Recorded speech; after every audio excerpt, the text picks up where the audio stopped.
পার্বত্য চট্টগ্রামের ঘটনাটাকে আমি কোনো বিচ্ছিন্ন ঘটনা মনে করি না, এর সঙ্গে অনেক কিছু জড়িত আছে।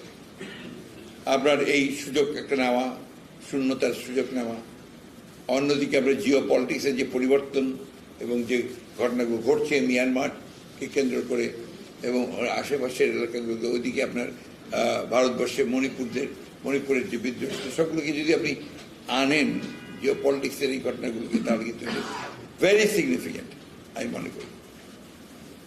সেই না এটাকে বিচ্ছিন্নভাবে দেখে এখনই কোনো কমেন্ট করাটা ঠিক হবে না।